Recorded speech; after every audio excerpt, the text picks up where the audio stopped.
Perkenalkan, nama saya Budi Yoga Pratama, saya peserta PLDG 3 Kalaman Angkatan 30, asisten abdi 10 Kebun Meranti, distrik Meranti 7, Region 1, PTPN 4. Manajemen secara umum merupakan suatu proses dari serangkaian kegiatan mencakup perencanaan, pengarahan, pengorganisasian, dan pengendalian atau pengawasan dengan maksud untuk mencapai tujuan secara efektif dan efisien.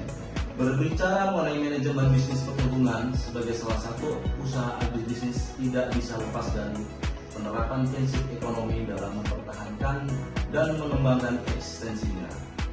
Prinsip ekonomi yang dimaksud adalah memaksimalkan keuntungan dan penggunaan sumber daya seminimal mungkin. Dalam hal ini, perusahaan dihadapkan dengan sumber daya yang terbatas dan harus dikelola dengan efisien. Disinilah diperlukan prinsip atau perilaku manajemen agar tidak terjadi pemborosan sumber daya yang terjadi. Lingkungan manajemen perkebunan sangat luas dengan berbagai ragam dan kondisi. Manajemen dituntut agar dapat berbuat dalam berbagai hal seperti yang berikut. Yang pertama, mengolah sumber daya alam sebaik-baiknya sehingga mendapatkan hasil yang optimal secara berkesinambungan tanpa menimbulkan pencemaran. Yang kedua, mengelola sumber daya manusia yang jumlahnya cukup banyak, meningkatkan produktivitas, menciptakan kondisi yang serasi, menanamkan rasa memiliki dan mampu mengiringi untuk bersama-sama mencapai tujuan atau sasaran yang telah ditetapkan. Dalam hal ini, manajemen harus dapat membagi tugas-tugas masing-masing lini yang ada di bawahnya.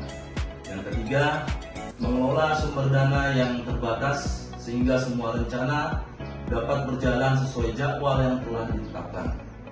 Yang keempat, mampu melihat perubahan yang terjadi baik di dalam maupun di luar yang berasal dari berbagai pihak serta harus dapat mengantisipasi dan menyesuaikan dengan perubahan yang terjadi.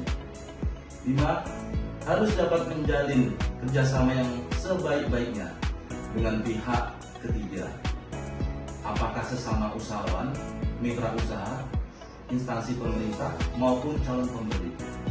6. Manajemen harus memiliki satu sistem administrasi yang dapat menjamin tersedianya data yang up to date dan akurat guna mendukung pengambilan keputusan. Fungsi manajemen adalah elemen-elemen dasar yang akan selalu ada dan melekat di dalam proses manajemen yang akan dijadikan acuan dalam melaksanakan kegiatan untuk mencapai tujuan.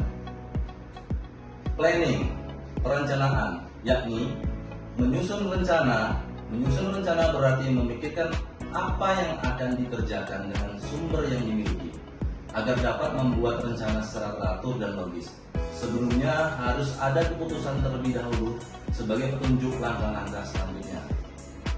Organizing, pengorganisasian, berarti menciptakan suatu struktur dengan bagian-bagian yang terintegrasi sedemikian rupa sehingga hubungan antara bagian-bagian satu sama lain dipengaruhi oleh hubungan mereka dengan keseluruhan struktur tersebut. Pengorganisasian bertujuan membagi suatu kegiatan besar menjadi kegiatan-kegiatan yang lebih kecil. Selain itu, mempermudah manajer dalam melaksanakan pengawasan dan menentukan orang yang dibutuhkan untuk melaksanakan tugas-tugas yang telah dibagi-bagi tersebut. Tuati, menggerakkan suatu tindakan untuk mengusahakan semua anggota kelompok berusaha untuk mencapai sasaran sesuai dengan perencanaan manajerial dan usaha-usaha organisasi. Controlling, pengawasan. Pengawasan merupakan tindakan untuk menilai dan mengendalikan jalannya suatu kegiatan yang mengarah demi tercapainya tujuan yang telah ditetapkan. Demikian penjelasan singkat mengenai manajemen bisnis. Semoga bermanfaat. Salam Planter.